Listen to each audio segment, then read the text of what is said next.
السلام علیکم ورحمۃ اللہ وبرکاتہ۔ نحمده ونصلی علی رسولہ الکریم، اما بعد فاعوذ باللہ من الشیطان الرجیم، بسم اللہ الرحمن الرحیم۔ فأقم وجهك للدین حنیفا فطرۃ اللہ التی فطر الناس علیہا لا تبدیل لخلق اللہ ذلک الدین القیم وَلَكِنَّ أَكْثَرَ النَّاسِ لَا يَعْلَمُونَ۔ صدق اللہ العظیم۔ اللہم صلی علی سیدنا مولانا محمد فی اول کلامنا وفی اوسط کلامنا وفی آخر کلامنا وفی جمیع کلامنا۔ معزز سامعین کرام، مجھ سے بہت سارے لوگ یہ سوال کرتے ہیں کہ مولانا، اسلام کی شریعت کی باتوں کو ماننے اور اس پر عمل کرنے میں کیا کنڈیشن ہے؟ یعنی اسلام کی وہ باتیں جو عقل سے سمجھ میں آ جاتی ہے صرف ان کو ماننا ہے، یا اسلام کی ساری باتوں کو ماننا ہے، عقل سے سمجھ میں آئے یا نہ آئے ساری باتوں کو ماننا ہے؟ اس طرح کا سوال ہمارے پاس بہت سے لوگ کرتے ہیں۔ پہلے میں آپ کو یہ بتا دوں کہ یہ سوال عام طور سے نیو جنریشن، یوتھ، ینگسٹر، مسلم نوجوان عام طور سے زیادہ سوال کرتے ہیں۔ دوسری بات یہ کہ یہ کیوں زیادہ تر ایسا سوال کرتے ہیں، ان کے ذہنوں میں اس طریقے کے سوالات کہاں سے آتے ہیں، کون ان کے ذہن میں اس طریقے کے سوالات کو ڈالتا ہے؟ تو آپ یہ جان لیں کہ آج کل کے جو مفت کے نام نہاد اسکالر ہیں، پروفیسر ہیں، جو اپنے چینل کو چمکانے کے لیے، اپنے ویورز کو بڑھانے کے لیے، اپنی روٹی سیکنے کے لیے، اپنی دکان چلانے کے لیے، اپنا پیٹ پالنے کے لیے جو آج کل کے ہمارے زمانے کے اسکالر اور پروفیسر ہیں، وہ اپنے بیانات میں اور لیکچر میں ایسے سوالات قائم کرتے ہیں اور ہمارے مسلم نوجوانوں کے ذہنوں میں یہ بات ڈالتے ہیں کہ اسلام کی صرف ان باتوں کو مانو جس میں لاجک ہے، اور ان باتوں کو مت مانو جس میں لاجک نہیں ہے۔ یہ ان کے ذہن میں زہر گھولتے ہیں اور پھر یہ پریشان ہوتے ہیں اور سوال اٹھاتے ہیں کہ کیا کن باتوں کو ماننا ہے؟ جو لاجیکل باتیں ہیں اسلام کی ان کو، یا ساری باتوں کو ماننا ہے؟ جو لاجک جس سے سمجھ میں آتی ہے اس کو بھی ماننا ہے، یا جس میں لاجک سمجھ میں نہیں آتی اس کو بھی ماننا ہے؟ تو آپ کو یہ بات سمجھ میں آ گئی کہ سوال کیا ہے، اور سوال کون لوگ کرتے ہیں، اور سوال کس وجہ سے لوگ کرتے ہیں۔ ہم اس کا جواب آپ کو دیں گے، تشفی بخش جواب دیں گے۔ آپ سے گزارش ہے کہ پوری ویڈیو اخیر تک دیکھیں۔ میں نے جو قرآن کریم کی آیت تلاوت کی، یہ آیت کریمہ 21ویں پارے کی سورہ روم کی آیت ہے۔ اس آیت کریمہ کے اندر اللہ تبارک و تعالیٰ نے ہمیں ایک چیز سمجھائی ہے، ایک اصول بیان کیا ہے، ایک قانون ہمیں بتایا ہے، اور وہ قانون اور اصول یہ ہے کہ اللہ تبارک و تعالیٰ ہمیں یہ سمجھانا چاہتا ہے کہ ہم جس دین پر عمل کر رہے ہیں، جس مذہب کو ہم ماننے والے ہیں، جس شریعت کو ہم فالو کرتے ہیں، وہ دین دین فطرت ہے، وہ دین دین قیم ہے۔ فطرۃ اللہ التی فطر الناس علیہا لا تبدیل لخلق اللہ ذالک الدین القیم، کہ یہ دین دین قیم ہے، دین راست ہے اور دین فطرت ہے۔ دین فطرت کا کیا معنی ہے؟ دین فطرت کا دو مطلب ہے۔ ایک مطلب یہ ہے کہ یہ دین لاجیکل دین ہے، یہ دین دین فطرت ہے، دین اسلام دین فطرت ہے کا مطلب کہ دین اسلام یہ لاجیکل اسلام ہے، لاجیکل دین ہے۔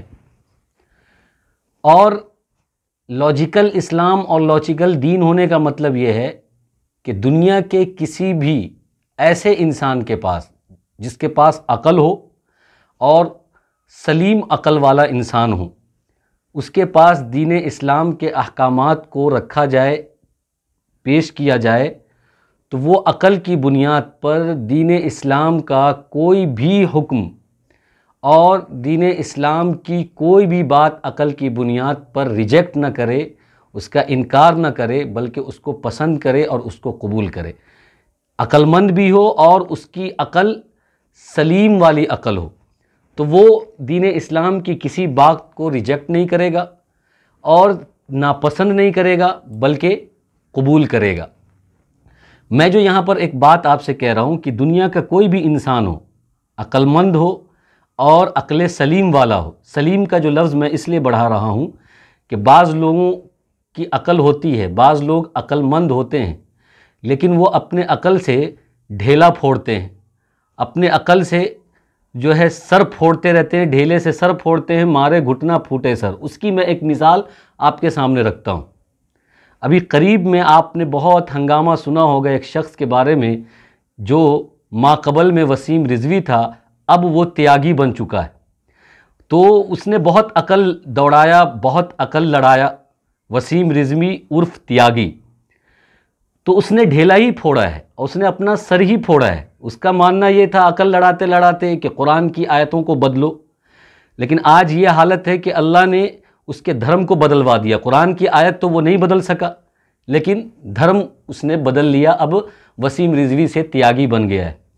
اس لیے وہ انسان جو عقل رکھتا ہو اور عقل کے ساتھ عقل سلیم رکھتا ہو، وہ اسلام کے کسی بھی احکام کو، کسی بھی حکم کو، کسی بھی بات کو عقل کی بنیاد پر رد نہیں کرے گا، ٹھکرائے گا نہیں، ریجیکٹ نہیں کرے گا، بلکہ اس کو قبول کرے گا، پسند کرے گا، لائک کرے گا۔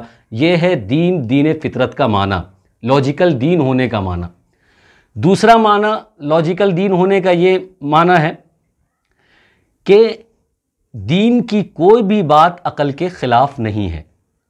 دین کی ہر بات، جتنی بھی بات ہے، وہ سب عقل میں آنے والی ہے اور عقل میں سما جانے والی ہے، عقل میں اتر جانے والی ہے، عقل کے خلاف نہیں ہے۔ جتنے بھی دنیا کے عقل مند ہیں وہ جمع ہو کر اور عقل سلیم رکھتے ہوں اور جمع ہو کر وہ اسلام کا مطالعہ کریں، اسلامی احکام کا مطالعہ کریں، اسلامی تعلیمات کا مطالعہ کریں، تو وہ یہ نہیں کہہ سکتے کہ اسلام کا یہ حکم عقل کے خلاف ہے اور عقل سے ٹکرا رہا ہے، اگر وہ عقل سلیم رکھتے ہیں۔ تیاگی جیسا ہو تو پھر اس کو بہت سارا ٹکراؤ نظر آئے گا، اس پر ہم بحث نہیں کر سکتے۔ عقل سلیم والے تو دین فطرت، یعنی ہمارا جو مذہب ہے وہ دین فطرت ہے، لاجیکل دین ہے۔ اس کا دو مطلب تھا جو میں نے آپ کے سامنے رکھ دیا ہے۔ اب یہاں پر ایک بات یہ سمجھیں کہ لاجیکل ہونے کا یہ مطلب بالکل نہیں ہے کہ جب تک اس میں کوئی لاجک نہیں ہوگا اس وقت تک ہم اس کو مانیں گے نہیں، ہم اس وقت تک اس پر عمل نہیں کریں گے۔ ہمارا مذہب لاجیکل ہے۔ لاجیکل ہونے کا یہ مطلب نہیں ہے کہ اس میں جب تک عقل سے بات سمجھ میں نہیں آئے گی، اسلامی احکام لاجک سے سمجھ میں نہیں آئے گا، اس وقت تک ہم اس کو نہیں مانیں گے، یہ مطلب ہے ہی نہیں۔ کیونکہ جب ہم 1400 سال کا مطالعہ کرتے ہیں اور 1400 سالہ تاریخ ہم دیکھتے ہیں، قرآن کو اٹھاتے ہیں، قرآن کا مطالعہ کرتے ہیں، حدیث کا مطالعہ کرتے ہیں، شریعت اور سنت کا مطالعہ کرتے ہیں، تو شریعت اور سنت اور قرآن کہیں ہم سے یہ مطالبہ نہیں کرتا ہے کہ دین کی باتوں کو اس وقت ہی مانو جب کہ وہ تمہارے عقل میں آ جائے، یا اس وقت نہیں مانو جب وہ تمہارے عقل کے خلاف ہو، اس وقت نہیں مانو۔ ایسا کہیں نہیں لکھا ہوا ہے اور کسی نے نہیں کہا۔ آپ سمجھ لیجئے کہ جب قرآن ہم سے یہ مطالبہ نہیں کر رہا، شریعت ہم سے یہ مطالبہ نہیں کر رہا، اور حدیث ہم سے یہ مطالبہ نہیں کر رہا، سنت ہم سے یہ مطالبہ نہیں کر رہا، قرآن اور حدیث اور شریعت تو صرف ہم سے یہ کہتا ہے کہ دین کی جو باتیں ہیں اس کو تم کو ماننا ہے، اس میں تمہاری بھلائی ہے۔ حدیث میں جو لکھا ہے، قرآن میں جو لکھا ہے، شریعت میں جو باتیں ہیں اس کو مانو، اس میں تمہاری بھلائی۔ یہ کہیں نہیں لکھا ہوا ہے عقل سے سمجھ میں نہیں آئی تب تک نہیں ماننا، عقل سے سمجھ میں آ جائے تو ماننا۔ اب جو لوگ غلط مفہوم سمجھاتے ہیں، غلط مطلب سمجھاتے ہیں، نام نہاد اسکالر اور نام نہاد پروفیسر، جیسے کہ ایک دو نام ہیں، ایک انجینئر مرزا اور دوسرا پروفیسر جاوید غامدی، یہ جو نوجوانوں کو یہ بات سمجھاتے ہیں کہ اسلام کی بات کو اس وقت مانو جب کہ اس میں لاجک ہو، اس وقت مانو جب کہ وہ لاجیکل ہو، اور وہ کہتے ہیں کہ دیکھو اسلام سارا کا سارا لاجیکل ہے، اس لیے اس میں لاجک ہوگا ہی ہوگا، اس وقت مانو ورنہ اگر لاجک سمجھ میں نہیں آتا ہے تو مت مانو. تم علماء کے پاس جاؤ گے، کسی عالم کے پاس جاؤ گے تو وہ تم کو یہ کہیں گے کہ دیکھو 1400 سال سے یہ چلتا ہوا آ رہا ہے، کتابوں میں یہ لکھا ہوا ہے، جتنا لکھا ہوا ہے، جیسے لکھا ہوا ہے، اور جیسے لوگ کر رہے ہیں، جیسے لوگوں نے لکھا ہے، جیسے لوگوں نے کہا ہے ویسے ہی کرو، اسی میں عافیت ہے، اسی میں بھلائی ہے، اسی میں تمہاری کامیابی ہے، اس کے پیچھے لاجک تلاش مت کرو. دیکھیں یہاں پر ایک بات سمجھیے، اسلام کے احکام کی لاجک تلاش کرنا اور عقل سے ڈھونڈنا، اس میں کوئی برائی نہیں ہے. اگر کوئی آدمی اسلامی حکم پر عمل کرتا ہے اور اس میں اپنا عقل دوڑانا چاہتا ہے، اس کا لاجک تلاش کرنا چاہتا ہے، تو اس کو اجازت ہے، وہ لاجک تلاش کر سکتا ہے. لیکن اس کا یہ مطلب بالکل نہیں ہے کہ لاجک جب تک ملے گا نہیں تب تک اس پر عمل نہیں کرے گا، یہ مطلب نہیں ہے. اگر لاجک مل جائے تو بھی عمل کرنا ہے، لاجک نہ ملے تو بھی عمل کرنا ہے. کیوں؟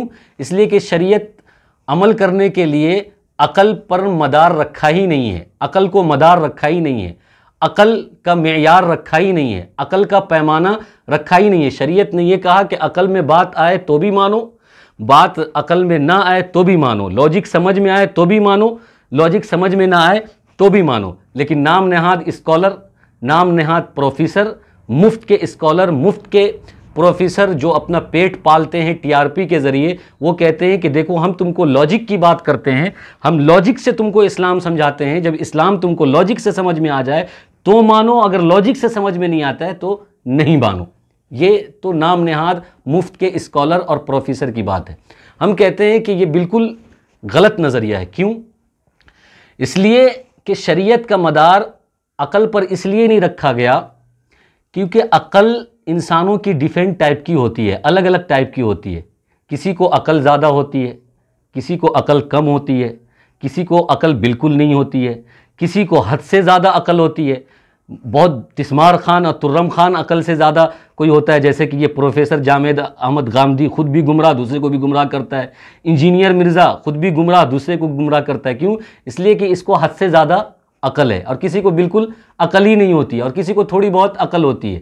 اور کوئی اپنے عقل سے ڈھیلا پھوڑتا ہے، جیسے کہ ابھی میں نے ایک مثال دی کہ تیاگی وسیم رضوی عرف تیاگی. تو اس لیے شریعت نے عقل پر شرعی احکام کا مدار نہیں رکھا، کیونکہ عقل سب کی ڈیفرنٹ ٹائپ کی ہوتی ہے، اور ایک بات شریعت کا ایک حکم کسی کے عقل سے اس کا لاجک کچھ اور ہوگا، اسی حکم کا دوسرے کے عقل سے لاجک کچھ اور ہوگا، تو پھر شریعت کھلواڑ بن جائے گی. اس لیے شریعت کا مدار عقل پر نہیں رکھا گیا، نقل پر رکھا گیا ہے کہ جو چیزیں 1400 سال سے صحیح سند کے ساتھ، صحیح عمل کے ساتھ، تواتر کے ساتھ انبیاء، صحابہ، تابعین، تبع تابعین، بزرگان دین اور نقل کرنے والے لوگ نقل کرتے کرتے ہم تک دین اور شریعت اور احکام کو پہنچائے ہیں، اس کو اسی طریقے سے ماننا ہے، عمل کرنا ہے. اور اس میں اگر ہم لاجک تلاش کر لیں اچھی بات ہے، لیکن اگر لاجک نہیں ملتا ہے، سائنس نہیں ملتا ہے، پھر بھی ماننا ہے، کیونکہ شریعت کا مدار عقل پر نہیں ہے، نقل پر ہے، نقل ہوتے ہوئے جو چیز آ رہی ہے. اب یہ جو اسکالر اور پروفیسر ہمیں ورغلاتے ہیں، بہکاتے ہیں، ہمارے ذہنوں کے اندر شوشہ ڈالتے ہیں، ہمارے ذہنوں کے اندر وسوسہ ڈالتے ہیں، ہمیں اس اسکالر اور پروفیسر کے پیچھے نہیں جانا ہے. اس لیے نہیں جانا ہے کہ کچھ احکام ایسے ہیں جو اس کی لاجک یہ آج کل کے اسکالر اور پروفیسر نہیں بتا سکتے ہیں. میں ایک دو مثال آپ کے سامنے رکھتا ہوں. مثلا ابو داؤد کے شریف کے اندر ایک روایت آئی ہے، ایک حدیث آئی ہے جو حضرت علی رضی اللہ تعالیٰ عنہ کا قول ہے. حضرت علی رضی اللہ تعالیٰ عنہ فرماتے ہیں لو کان الدین بالرأی، کہ اگر دین کا مدار عقل پر اور رائے پر ہوتا تو اللہ کے نبی صلی اللہ علیہ وسلم نے جو مسح علی الخفین میں مسح اوپر کرنے کا حکم دیا ہے، اوپر کرنے کا حکم نہیں دیتا، نیچے کرنے کا حکم دیتا. کیا مطلب؟ ٹھنڈی کے دنوں میں جو ہم موزہ پہنتے ہیں تو مقیم لوگ 1 دن اور 1 رات اس پر مسح کرتے ہیں، اور مسافر لوگ 3 دن اور 3 رات اس پر مسح کرتے ہیں. تو حضرت علی رضی اللہ تعالیٰ نے یہ فرماتے ہیں کہ ایک آدمی جب موزہ پہن لیتا ہے چمڑے کا، تو وہ جو 1 دن یا 1 رات اور 3 دن اور 3 رات اوپر کے حصے پر مسح کرتا ہے. اللہ کے نبی صلی اللہ علیہ وسلم نے یہ حکم دیا اور میں نے دیکھا بھی ہے، جبکہ عقل یہ کہتی ہے کہ نیچے کے حصے پر مسح کرے۔ کیوں؟ اس لیے کہ چلنے کی وجہ سے نیچے کا تلیا گندا ہوتا ہے، گندگی اس میں آتی ہے، لیکن شریعت کا مدار عقل پر نہیں ہے، نقل پر ہے۔ جیسا ہم نے اللہ کے نبی صلی اللہ علیہ وسلم کو دیکھا ہے کہ اللہ کے نبی صلی اللہ علیہ وسلم اوپر کے حصے پر مسح کرتے تھے، اس لیے میں بھی اور امت کو بھی یہ کہتا ہوں کہ وہ اوپر کے حصے پر مسح کریں گے، نیچے کے حصے پر مسح نہیں کریں گے۔ کیوں؟ اس لیے کہ عقل تو بار بار، جتنی بار آپ عقل سے پوچھیں گے تو اتنی بار عقل یہ آپ سے کہے گا، لاجک آپ سے یہ کہے گا کہ جو حصہ گندا ہو جائے اس پر مسح کرو، اور ظاہر ہے کہ موزے کے نیچے کا جو تلیا ہے چلنے سے وہ گندا ہوگا تو مسح اس پر ہونا چاہیے عقل کی بنیاد پر، لیکن شریعت عقل سے نہیں نقل سے چلتی ہے۔ ایک مثال تو یہ۔ دوسری مثال تیمم کی لے لیجئے۔ قرآن کہتا ہے کہ جب تم کو پانی نہ ملے تو تیمم کرو، اور تیمم کرنے کے لیے تم اپنے دونوں ہاتھ کو پاک مٹی پر مارو اور اس کے بعد اپنے چہرے کو ملو اور دونوں ہاتھ پر اس کو ملو۔ یہ شریعت کا حکم ہے کہ اگر پاکی حاصل کرنا ہے تو مٹی پر ہاتھ مار کے چہرہ اور ہاتھ کو ملنا ہے۔ عقل سے آپ جب پوچھیں گے تو عقل یہ کہے گی بھائی پاکی حاصل کرنے کے لیے آپ مٹی اپنے منہ پر اور ہاتھ پر کیوں لگا رہے ہیں؟ اس سے تو آپ کے چہرے پر اور ہاتھ پر گندگی لگے گی، مٹی لگے گی، اور اس کے آپ جو ہے آلودہ ہو جائیں گے، غرد آلود ہو جائیں گے، کیونکہ آپ کے چہرے پر اور ہاتھ پر مٹی لگ جائے گی۔ تو عقل بار بار یہ کہے گی کہ مٹی لگانے سے آدمی کو پاکی حاصل نہیں ہوگا، لیکن شریعت کہتی ہے کہ اگر آدمی تیمم کرے گا تو اس کا طریقہ یہ ہے کہ مٹی پر ہاتھ مارے گا اور پھر اس مٹی کو چہرے پر اور اپنے ہاتھ پر ملے گا۔ اب میں آپ سے یہ کہتا ہوں کہ یہ دونوں مثال جس کا کوئی لاجک سمجھ میں نہیں آتا ہے، لیکن پھر بھی ہم اس کو مانتے ہیں، پھر بھی ہم مسح علی الخفین کرتے ہیں اور تیمم کرتے ہیں، جبکہ عقل کہتی ہے کہ مسح علی الخفین میں مسح نیچے کرنا چاہیے، اور عقل کہتی ہے کہ تیمم میں مٹی سے تیمم نہ کرو، کوئی اچھی چیز سے تیمم کرو جو چہرے کو اور ہاتھ کو صاف کرو، لیکن ہم تیمم میں مٹی ہی سے تیمم کرتے ہیں اور اپنے چہرے پر اور ہاتھ پر گردہ لگاتے ہیں۔ اب یہ جو مفت کے اسکالر ہیں اور مفت کے پروفیسر ہیں، آپ یہ سوال ان سے کرو کہ بھائی اس میں آپ تم لاجک بتا دو، یا تو تم یہ کہو کہ مسح علی الخفین کا مسئلہ اور تیمم کا مسئلہ ہم مانتے نہیں ہیں کیونکہ اس کا لاجک سمجھ میں نہیں آتا، اور یا یہ کہو کہ لاجک سمجھے بغیر بھی ہم اس کو مانتے ہیں کیونکہ شریعت کا مدار عقل پر نہیں نقل پر ہے۔ تو علماء سے جو یہ مفت کے اسکالر اور پروفیسر دور کرتے ہیں، الگ کرتے ہیں، ان کا مقصد یہ نہیں ہے کہ وہ نوجوانوں کو اسلام اور لاجک سے جوڑ دیں، ان کا یہ مقصد نہیں ہے۔ ان کا مقصد صرف اپنا چینل چلانا ہے، اپنا پیٹ پالنا ہے، اس لیے وہ ایک نیو ٹویسٹ ڈالتے رہتے ہیں، نئی نئی باتیں پیدا کرتے رہتے ہیں کہ بھائی لاجک رہے تو اسلام کی باتوں کو مانو، لاجک نہ رہے تو اسلام کی باتوں کو نہ مانو۔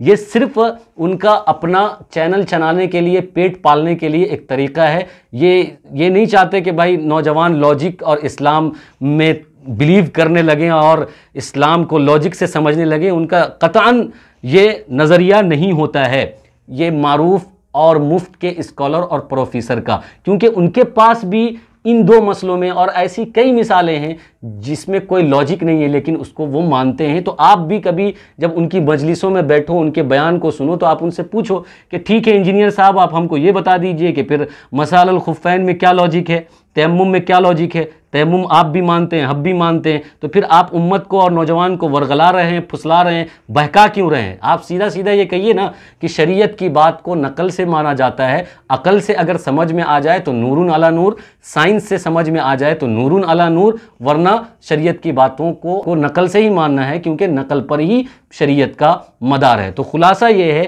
کہ شریعت کی باتوں کو ہم سب کو ماننا ہے۔ اگر ہم تلاش کر رہے ہیں لاجک تو اچھی بات ہے، لاجک مل گیا تو ٹھیک، نہیں ملا پھر بھی ماننا ہے، اور ہر چیز میں عقل دوڑانے کی ضرورت نہیں ہے کیونکہ عقل سب کی ڈیفینٹ الگ الگ ٹائپ کی ہوتی ہے، اور اگر ہر آدمی عقل دوڑانا شروع کر دیا تو شریعت کا مذاق بن جائے گا، شریعت ایک کھلواڑ بن جائے گا۔ اس لیے ایک اصول اور ایک ضابطے کو ہم بنائے رکھیں، قائم رکھیں۔ 1400 سال سے جس طریقے سے دین ہمارے بڑے اکابر نے ہم تک منتقل کیا ہے، نقل کیا ہے، ہم جس کو مان رہے ہیں اس کو مانتے رہیں۔ یہ فراڈ اسکالر اور فراڈ پروفیسر کے چکر میں پڑھ کر اپنا دین، عقیدہ، مذہب خراب نہ کریں اور گمراہ نہ بنیں۔ اللہ تبارک و تعالی ہم سب کو عمل کی توفیق عطا فرمائے، آمین۔ وآخر دعوانا ان الحمد للہ رب العالمین۔